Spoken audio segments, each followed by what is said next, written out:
Hey there, so we're going to talk about lemon basil right now. This is one of my favorite plants on the farm, and you'll see it's actually right next to me here in what's called our deep water culture system. And this is a system that we use for mature plants on the farm.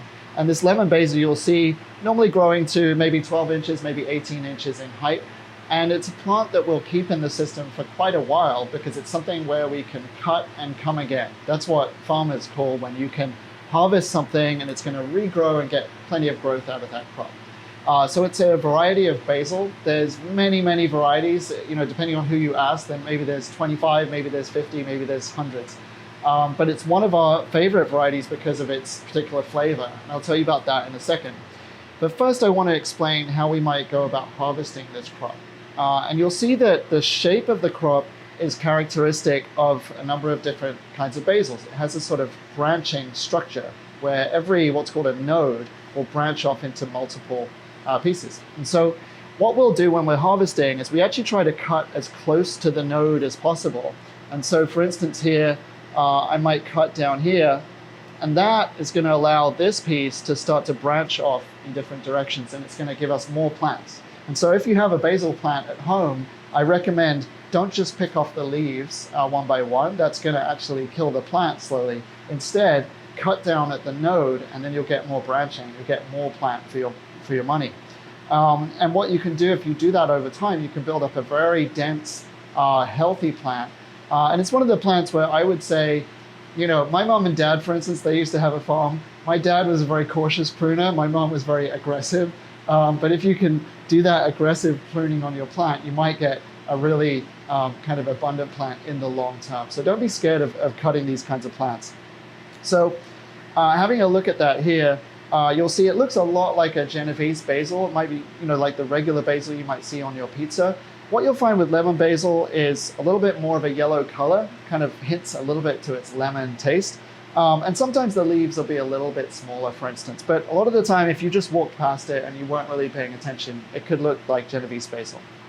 And the best thing about this plant is the moment you cut it, you'll start to get some of that lemon-scented aroma. And it's pretty powerful. It's one of these plants where that smell is like, whoa, okay, it's almost, like an artificial smell sometimes.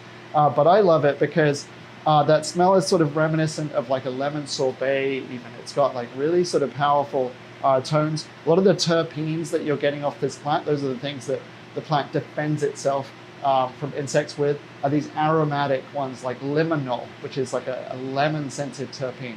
And so going on to that, this is a great product to use if you want to create a little bit of a fresh aroma on a dish. So for instance, you might be, even like a vanilla ice cream where you want to add a lemon scent, something creamy to give some freshness to it. Or, it could work really well in an Asian dish like a Thai curry, for instance, where you've got that sort of maybe lemongrass flavor, but you want something with a higher sort of aromatic content as you eat into the dish. This can work really well. So I recommend it's something that you don't really cook down. You'll lose a lot of the flavor if you chop it up too finely and you put it into a sauce. I would use it really fresh on a dish and actually just sort of tear it as you put it on the dish. And that's going to release the aroma and keep it fresh for someone to bite into. And when you bite with this dish, with this product, you get that instant what's called retronasal olfaction. So that scent is coming to the back of your mouth, and it's interacting with almost it's almost like a slight chemical kind of taste, but it's a good one. That sort of really strong freshness. So it's something that people almost might associate with an artificial taste if they didn't know that it comes from something fresh. So very versatile ingredients, something that our chef customers love using to bring a bit of freshness. And I recommend you try it. Last kind of recommendation I would have is works great in a cocktail. So if you had something fresher, maybe even something simple, it doesn't have to be complex, like a gin and tonic, where you would normally squeeze a lime or a lemon. This can work great. It's very attractive. And it's going to bring some great aroma and taste. So lemon basil, check it out.